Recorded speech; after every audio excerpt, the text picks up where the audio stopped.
Donald Trump announced his intention to run for presidency in 2024. What does that mean? Well, what I can tell you is a couple things, or a few things. The first thing is this. The only reason Trump announced him running for president so early is for a couple reasons. The first and the major reason is because it's projected that, this is based upon my projection, that the House, the Republicans are going to gain control of the House. Republicans are also likely going to replace Nancy Pelosi as the Speaker of the House. Nancy Pelosi doesn't seem to believe that he's going to get the votes. I think it's McConnell. But the Republicans have an overwhelming majority in the House. As far as the Senate is concerned, it's 49-49.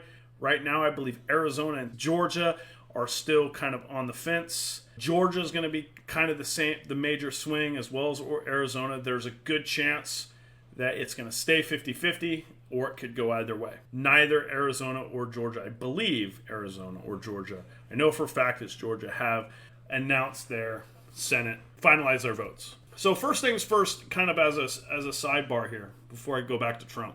Have you guys noticed that every single election, it seems that there is a major discrepancy in the vote counts or the process with the votes?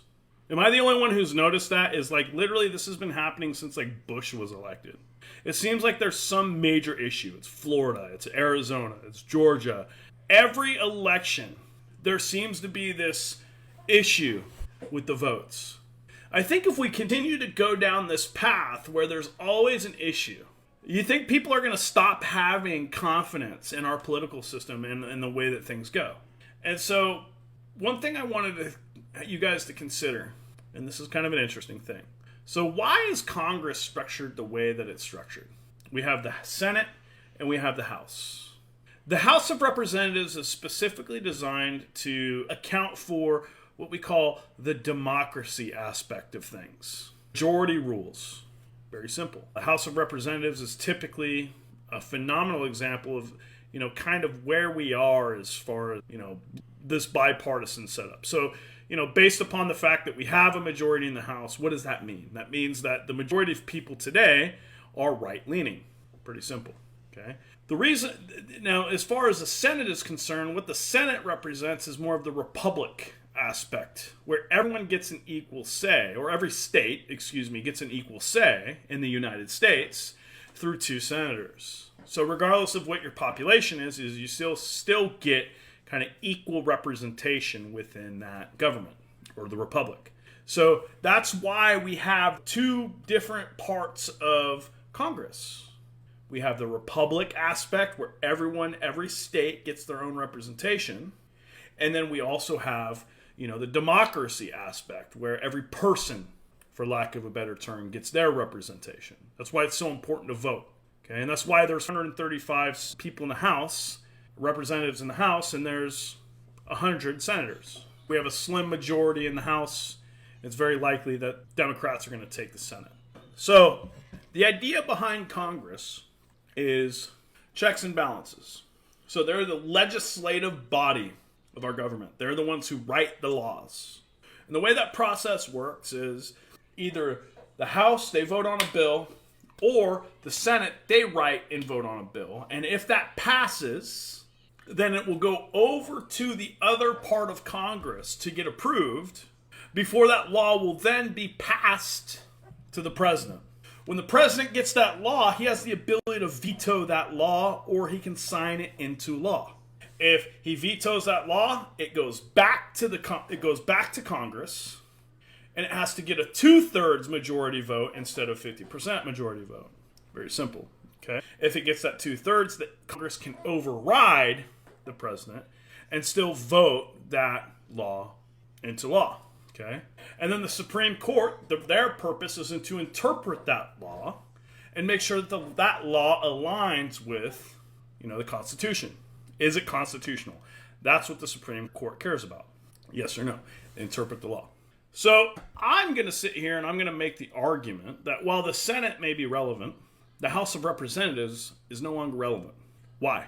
Because we have the technology today where we don't need to elect a single representative to speak on our behalf, because we can go and register online with a government website and get credentials and upload an ID or have an ID scan that validates our citizenship, our identity, gives us the opportunity to vote, and we can represent ourselves in that body of Congress.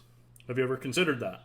So what if they made an online portal, houseofrepresentatives.gov, where as a voter I can go on, as long as I'm a citizen of the country, I'm 18 years old, 18 years or older, and I have some type of identification from the state to validate that, I can go on, I can create an account, and then I can vote on major issues, and that's something that can happen every week, every month, whatever. And now we are completely cutting out this entire body of Congress, which means 535 times 174,000. We're saving millions of dollars, and we're getting legitimate, accurate representation on what it is that we want as far as the democracy is concerned. So Brandon said, so that the will of the mob doesn't outrule the will of the people. And I agree with that. So this perspective is kind of interesting if you think about it, because, on the other side of that coin, a lot of the reason why Republicans in the GOP are saying that they lost the Senate and they didn't basically clean house in the House is because of poor voter representation. So once again, Republicans fail to show up on voting day, and we basically hand Congress over to the Democrats. This seems to be an ongoing problem, where with this situation, if we make it that easy to vote, we're going to get more accurate representation. The technology exists where we can do this, and we can do it in a way where it's verified and validated. Or we can have it proctored, right? Just a thought. Interesting perspective on that, right? I don't think that's something that has even been considered, to abolish the House of Representatives and replace it with a system where all American voters have the ability to have their own voice representative, not by proxy through an elected official. That's the intent of the House. Anyway, just a thought. Anyway, it kind of reminds me of Star Wars and the Galactic Republic, where all the senators are in there and then this huge thing and they got the hovercraft in the middle. There's so many of them. And Palpatine announces that it's going to be, he's going to change it to from the Galactic Republic to, basically a dictatorship, and everybody's screaming and happy. And yeah, I remember that. So anyway, it's kind of funny how old movies like that predict the future, especially movies like, or books like A Brave New World. So anyway, going back to Donald Trump. If Donald Trump is going to win, even have a chance of winning, the first thing that he needs to do is he needs to get on the same team as Ron DeSantis, not attack Ron DeSantis. Fucking retarded, in my opinion. It was a bad strategic play for Donald Trump to go and tell him, bad idea to try to run in 2024, it'll ruin your career. Terrible idea. What he should have done is figured out a way to get Ron to run with him as a running mate, or get his endorsement, or vice versa. Okay? Look at the polls in Florida. Ron DeSantis won like over 60%. He's favored. Huge GOP favor. And the only reason why Trump even has a chance against Ron is because Trump has more money and more direct access to people through his email list and his marketing lists. Okay? That's it. Ron DeSantis is trending. Everybody on the right loves that guy. Period. Okay, so if you were Donald Trump and you were trying to take the presidential seat back, you're not going to go after the GOP favorite.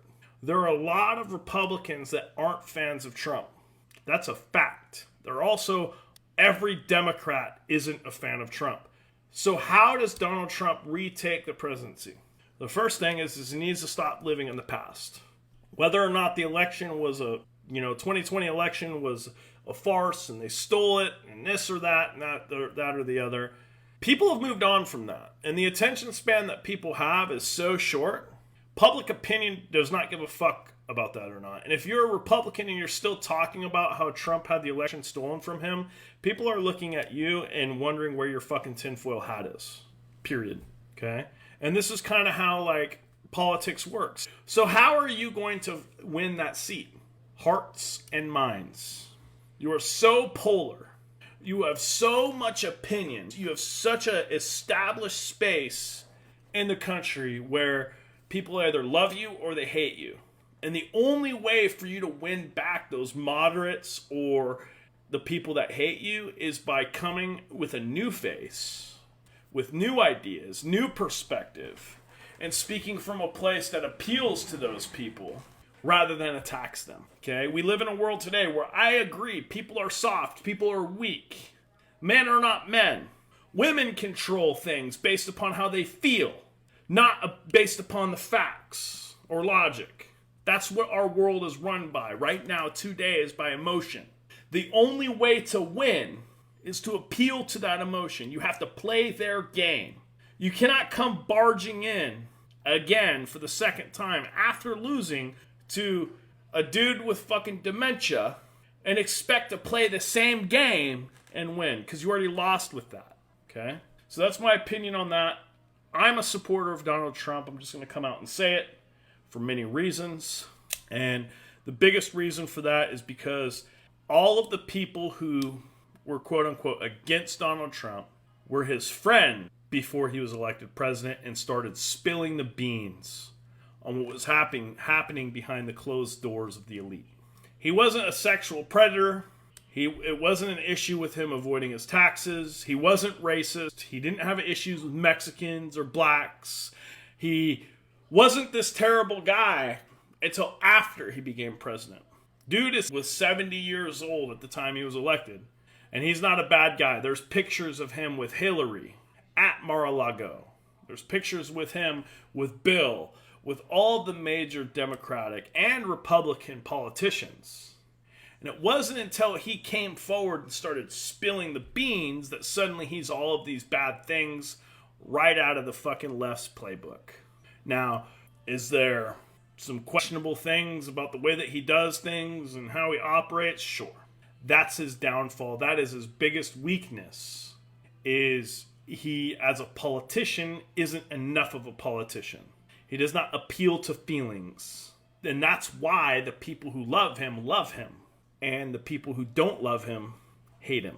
Same thing goes for me. You guys, I'm not here to appeal to your feelings. I'm here to tell you the truth, which is why I'm going to hurt your feelings tonight.